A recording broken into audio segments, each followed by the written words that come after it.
Assalamualaikum warahmatullahi wabarakatuh. Bismillahirrahmanirrahim. Alhamdulillah rabbil alamin wassalatu wassalamu ala sayyidina Muhammad wa ala alihi washabbihi ajmain. Amma ba'du. Ketika Khadijah mau meninggal, Jibril turun dan berkata kepada Rasulullah, "Ya Rasulullah, sampaikan kepada Khadijah bahwa Allah sudah membangunkan istana di surga.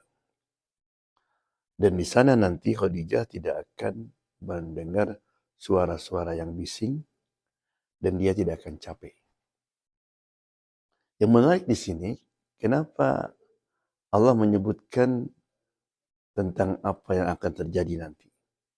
Khadijah tidak akan mendengar suara bising dan juga tidak akan capek. Ada sebuah hadis, ada yang mengatakan ini kata-kata orang-orang bijak, kama tadinu tudan. Bagaimana kita memperlakukan orang lain, maka kita juga akan diperlakukan dengan yang sama. Hati-hati. Atau al-jaza min jinsil amal. Balasan itu sesuai dengan amal kita. Baik atau buruk. Baik.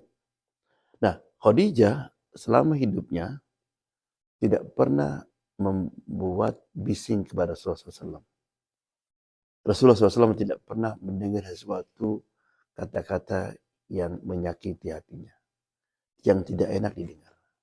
Maka balasannya sama nanti. Yang kedua, Khadijah capek dulu. Mengurus Nabi, mengurus 7 anak, mengurus cucu juga. Jadi hati-hati. Ya. Kama tadinu tudan. Bagaimana kita memperlakukan orang lain, demikian juga kita akan diperlakukan orang lain seperti yang sama. Baik atau buruk. Oleh karena itu ada sebuah hadis, Ar-Rahimuna yarhamuhumur Rahman. Orang-orang yang suka mengasihi orang lain, maka Allah akan mengasihi dia. Maka berbuat kasih sayanglah kepada orang-orang di dunia, makhluk dunia, maka nanti yang di langit Allah akan berkasih sayang kepadamu. Dalam hadis yang lain, man yassara mu'assirin, barang siapa yang memudahkan orang yang sulit. Orang yang sulit, dia nggak bisa bayar utang, nggak bisa bayar rumah dan sebagainya, kita mudahkan urusan dia, maka Allah akan mudahkan urusan kita di dunia dan di akhirat. Atau hadis mengatakan, birru aba'akum, berbaktilah kepada kedua orang tuamu. Nanti anak-anakmu nggak usah disuruh, otomatis akan berbakti kepada kita. Oleh karena itu dulu ada orang menggendong ayahnya dari Arafat ke Mina. Bayangkan coba, jauh dan panas ketika itu. Tiba-tiba si anak menggendong itu merasa kayak ada air jatuh. Nggak ada hujan. Kemudian diletakkan ayahnya, ternyata ayahnya menangis. Ayah, jangan menangis. Aku senang bisa menggendong ayah. Dan ayah ringan lagi. Karena aku menangis bukan karena itu. Aku menangis karena aku masih ingat 30 tahun yang lalu aku menggendong kakekmu dari Arafat ke Mina. Allah. Kama tadinu tudan. Demikian juga sebaliknya. Ada orang dulu, dia lagi jalan, tiba-tiba dengar suara. Tolong, tolong, suara perempuan. Ketika masuk, ada perempuan tergeletak.